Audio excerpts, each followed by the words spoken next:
Et c'est de ça qu'il est question, et c'est ce que le président Ouattara est en train de faire. C'est pas venir proclamer que la Côte d'Ivoire est un pays clair, est un pays puissant. Il est en train de rendre la Côte d'Ivoire puissante. Pourquoi Alassane Ouattara? Pour la continuité. Il n'est pas question d'un débat d'opinion, il s'agit de notre avenir collectif.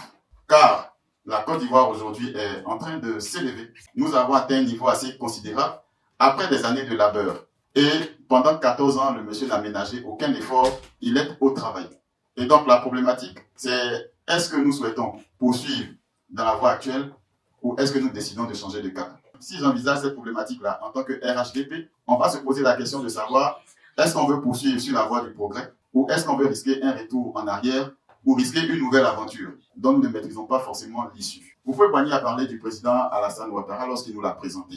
C'était en 1990. Et lorsque le président parlait d'Alassane Ouattara, il a dit c'est un homme sérieux, c'est un homme rigoureux, c'est un homme compétent qui, à la tête d'une petite équipe, a réussi en l'espace de quelques mois à redresser l'économie de la Côte d'Ivoire. Pour ceux qui se souviennent, nous traversions plus d'une décennie de crise. À cette époque, le terme qu'on utilisait, c'était la conjoncture. La Côte d'Ivoire était dans la conjoncture, on avait la baisse de tous nos produits et on n'arrivait plus à faire face aux charges du pays.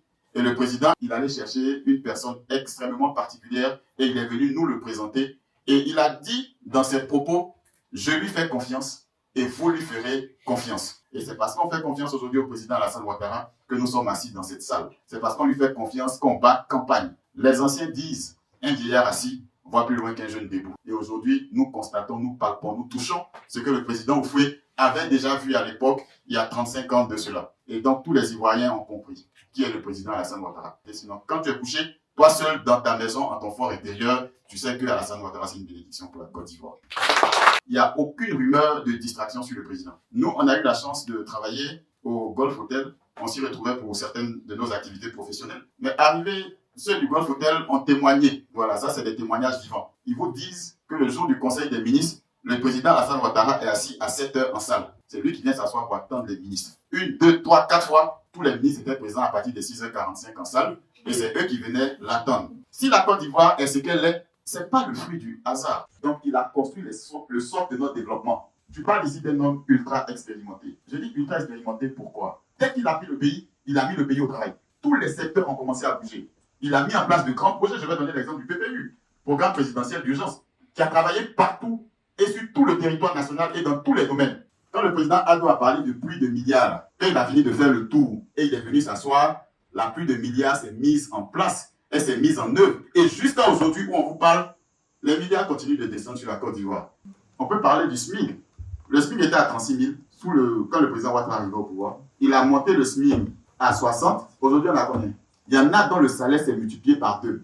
Il y en a dont le salaire s'est multiplié par plus de 2. Les plus anciens, le salaire s'est multiplié au moins par 3. Et ce qu'il a fait en plus de ça, après avoir débloqué les indices, il a maintenu l'avancement indiciaire. Ça veut dire que chaque 2 ans, quand on est assis ici, là, quand 2 ans arrivent, il y a un peu qui s'ajoute sur notre salaire. Quand on fait 2 ans encore, ça peut se s'ajouter. Ça veut dire qu'on est dans un pays où même les plus pauvres, les plus démunis auront le droit à la santé. C'est pour ça que l'espérance de vie en Côte d'Ivoire a franchi aujourd'hui les 60 ans. Je vais noter qu'au temps d'Houphouët, il était dit le vrai bonheur, on ne l'apprécie que lorsqu'on l'a perdu. Pour nous les anciens, faisons en sorte que nous n'ayons jamais à le perdre, mais au contraire à l'accroître sans cesse. Ouattara nous a été présenté par Houphouët. Et Ouattara, c'est notre bonheur. Et notre bonheur, on va veiller à ce que nous ne le perdions pas. Au terme de ce qu'on a présenté, nous concluons pour dire qu'on continue avec Ado. Et que la Côte d'Ivoire avec Ado, c'est l'histoire d'un pays qui s'est relevé. C'est l'avenir d'une nation qui est sûre, qui est confiante. La continuité, c'est la paix maintenue, le progrès consolidé, l'avenir assuré. Alors, nous portons ensemble cette flamme-là jusqu'au 25 octobre prochain. Pour la continuité, pour la stabilité, pour la Côte d'Ivoire, je vote Ado. Je vous remercie. Clôture de campagne RHDP Europe. Donc, je ne peux pas parler seul au nom de l'Europe. Je n'aurai pas cette prétention. Ne vous couchez pas à la maison pour dire j'ai prié et puis Ado va gagner. Tout ce que tu demandes, prends ta carte d'électeur, va voter. C'est tout ce que je vous demande.